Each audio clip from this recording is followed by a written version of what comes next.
¿Qué tal? ¿Cómo están? Les habla Marian de la Fuente. Se abre una importantísima puerta para todos esos miles de cubanos que están en territorio americano de forma irregular.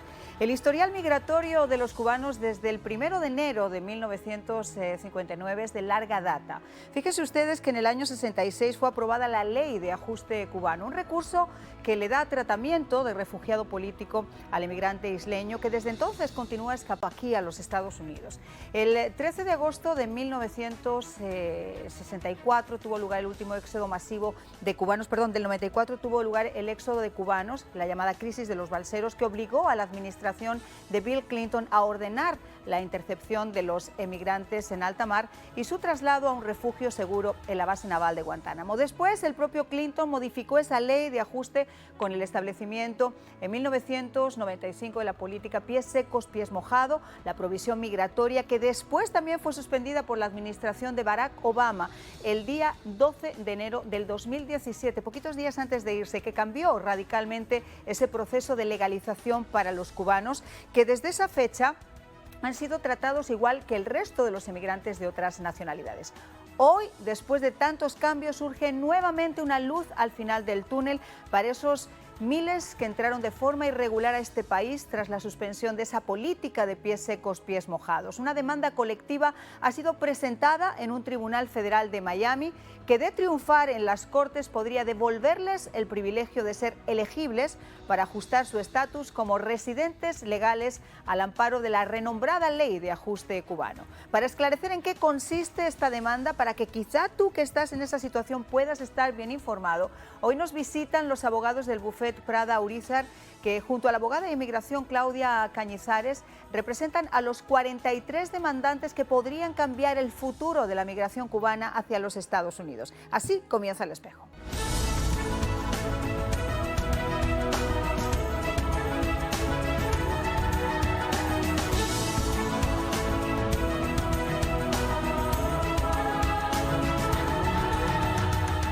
Bueno, pues como les decía, puede ser una gran oportunidad. Si nosotros aquí en El Espejo no podemos obviar que si existe, se lo tenemos que contar, y para eso hemos traído precisamente a las personas que son los actores principales. Es Anthony Domínguez, abogado de Prada y Urizar. Muchísimas gracias por acompañarnos. Muchas gracias a ti, un placer. Y también Mark Prada, abogado de Prada y Urizar, que nos acompaña vía Skype. También gracias por unirse a esta mesa. Y quiero empezar contigo, Anthony. ¿En qué consiste exactamente esta demanda?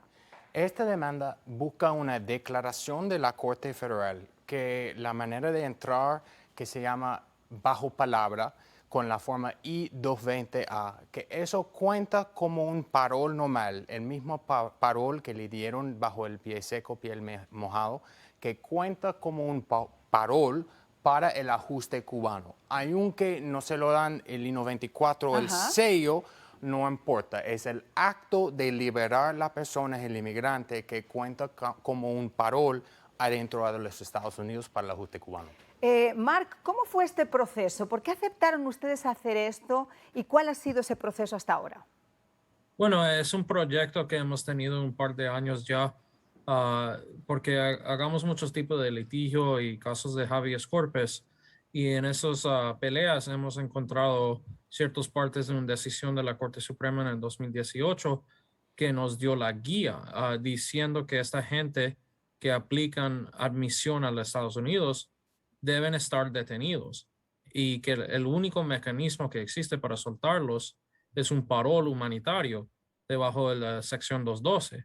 Y basado en eso, en esa declaración de la Corte Suprema, era obvio para nosotros que, mira, no importa lo que dice estos papeles, el hecho que la persona está en libertad demuestra que recibieron el parol, porque no hay ninguna otra explicación.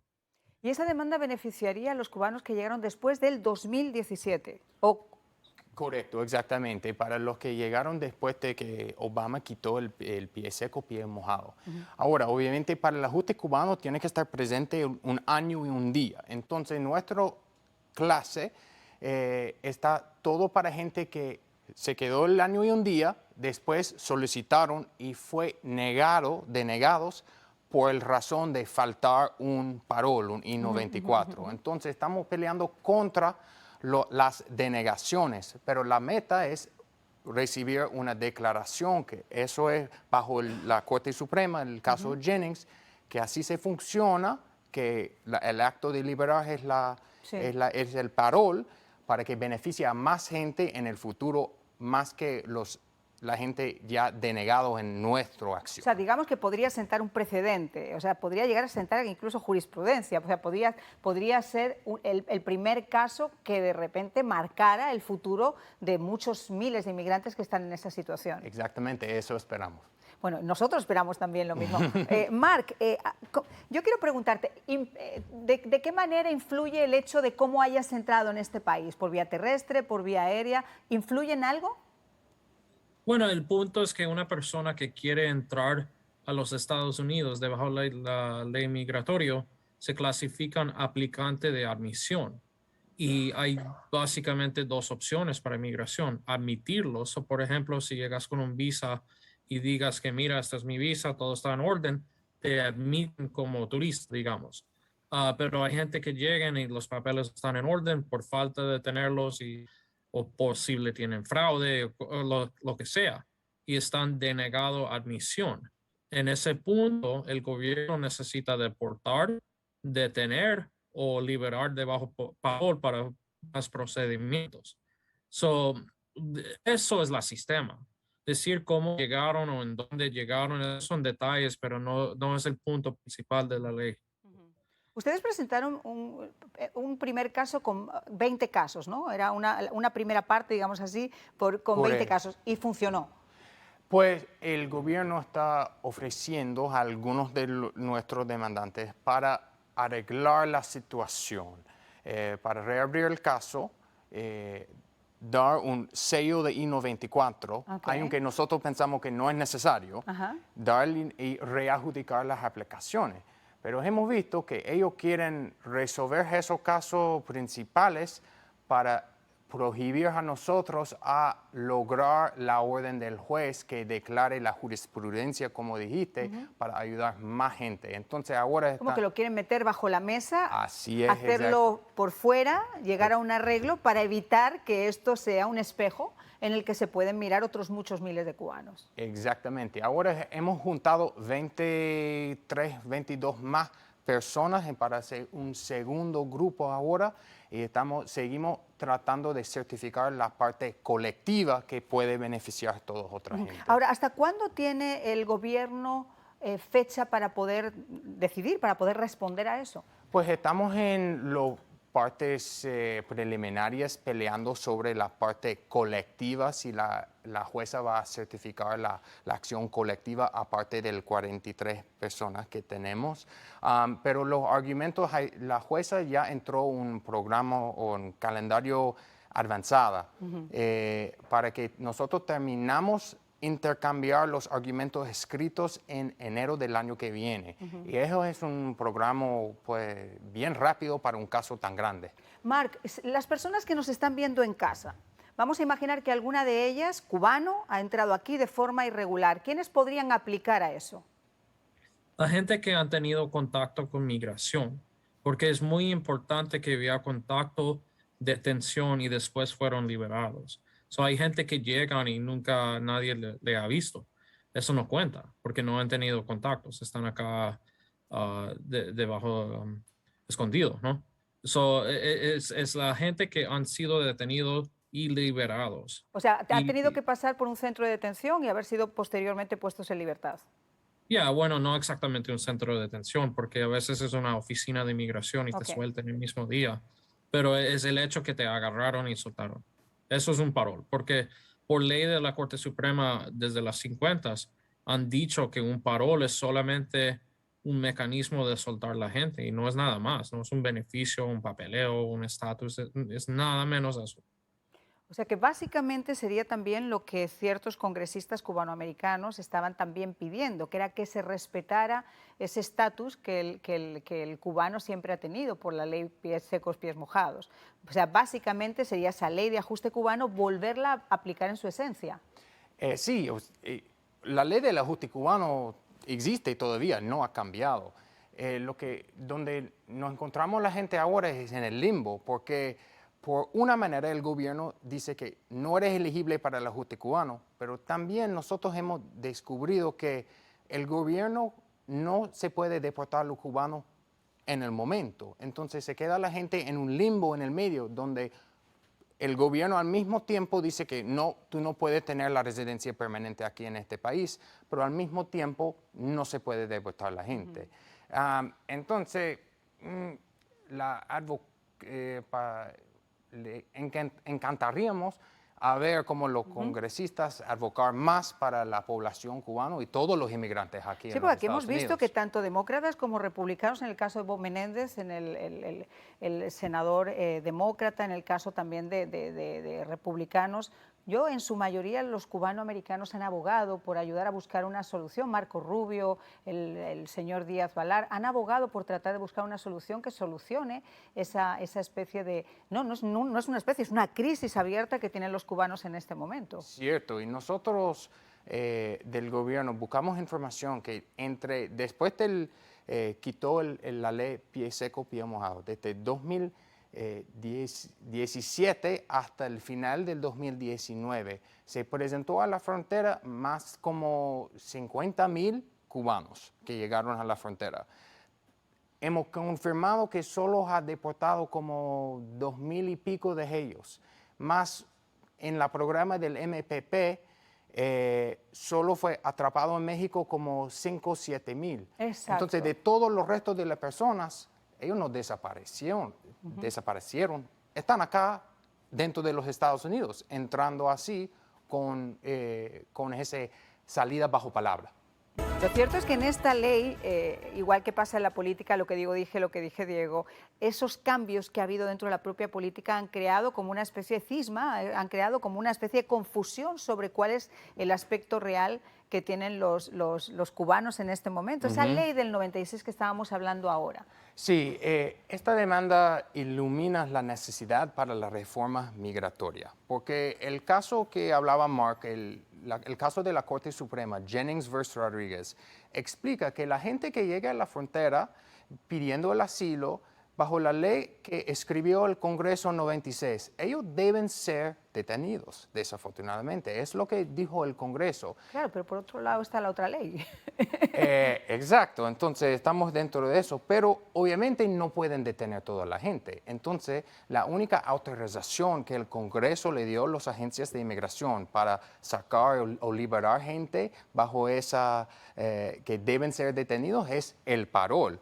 El gobierno puede llamarlo cualquier cosa o dar un papel de una vez, pero es el acto de dejar a esa gente liberada que Pero aparte hay otra cosa, Mark, hay muchos grupos que dicen, bueno, ¿y por qué a los cubanos sí y a nosotros no? Pero lo que hay que recordar es que Cuba todavía en estos momentos lleva 62 años de dictadura cada vez más sanguinaria y la gente en la isla está en un peligro permanente. O sea, no es una salida al reino de Mickey Mouse, están saliendo realmente porque necesitan poder vivir en libertad.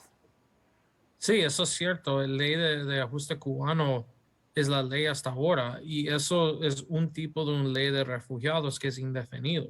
Y a diferentes veces en el tiempo, el Congreso ha dado refugio en manera similar a otros grupos de gente, pero siempre por un periodo de tiempo, ¿no? Por ejemplo, eran sirianos judeos en el año 2001 y hay muchos ejemplos, Nacara para nicaragüenses. Es que hay una cosa muy especial con el problema de Cuba para los Estados Unidos, porque es un régimen comunista en la puerta de los Estados Unidos, aquí en la Florida. Con nexos con China y con Rusia y extremadamente peligroso. Sí, exactamente. Esa es razón que esa ley existe.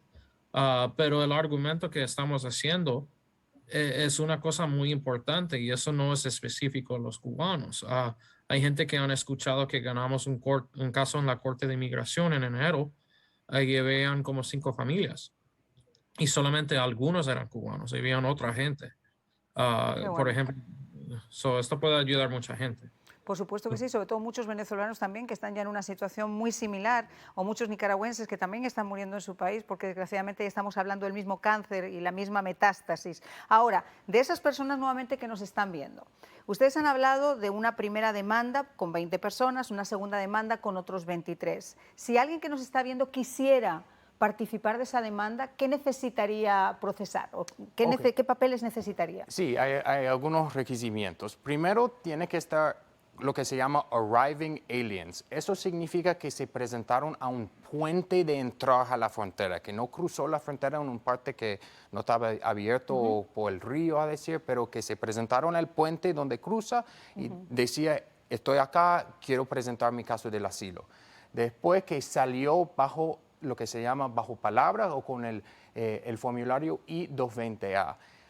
Tercer, que ha solicitado el ajuste cubano después del año y un día y fueron denegados por falta de parol. Si tiene todos esos aspectos, todavía hay una posibilidad y un chance ahora para juntar la demanda como demandante individual. Ajá. ¿Y cuál sería el plazo de tiempo? ¿Tendrían que hacerlo ahora o hay un plazo específico que ustedes están planteando? En realidad debe ser prontísimo. El gobierno eventualmente va a posar que más gente junta. Todavía pues, quizás tenemos un poco más tiempo, como una semana, 2 semanas, pero como avanzamos va a ser un límite. La jueza no han dicho cuál es ese límite para juntar gente, pero va a sacar pronto. Entonces debe ser, yo diría, como una semana, 2 semanas al máximo. 1 o 2 semanas, o sea, tomen nota. Mark, me gustaría que me hicieras una reflexión o que nos comentaras algún aspecto específico que quieras comentarlo a la gente que nos está viendo esta noche y que pudiera estar en ese caso.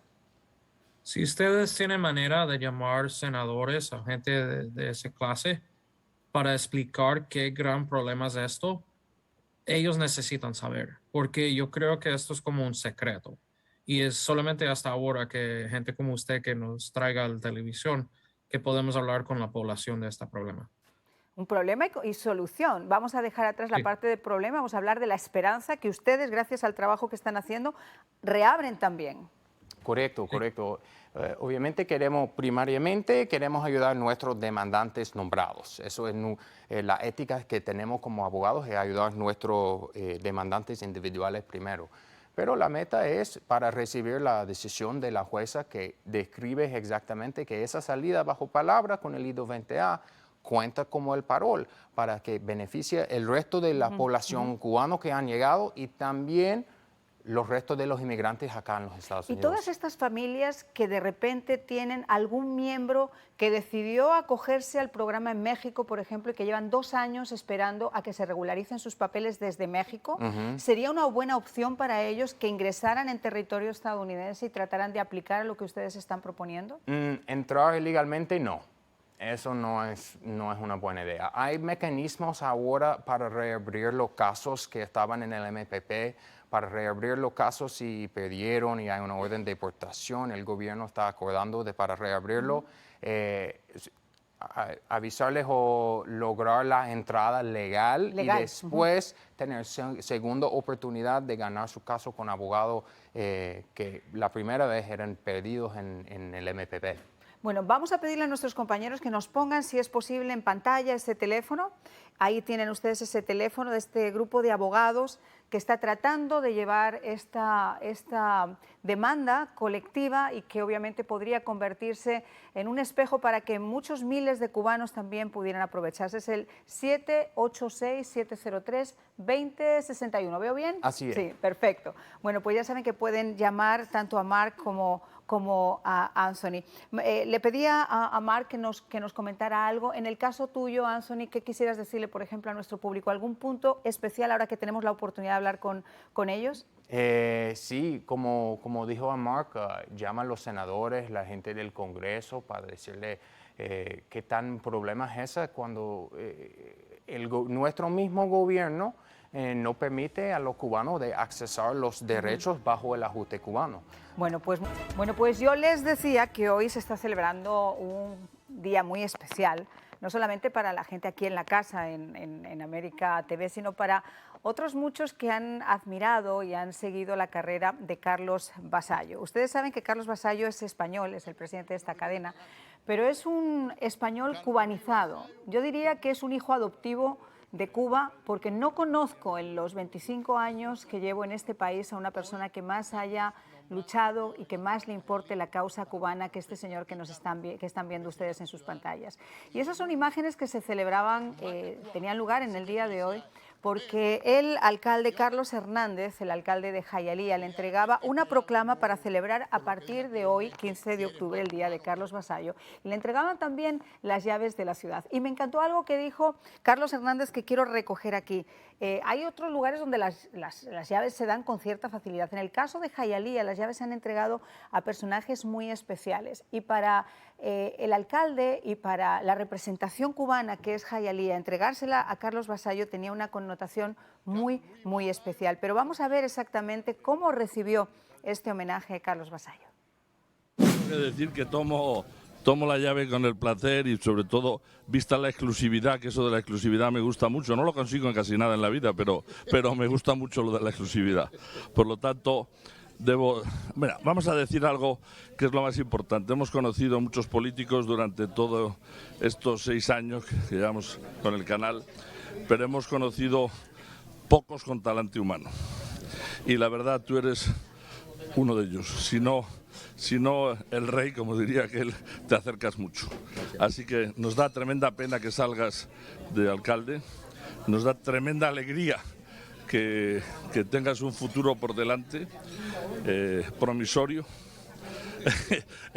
y sobre todo, Carlos, el hecho de que piensen en uno siempre es de agradecer, y si piensan bien ya es demasiado.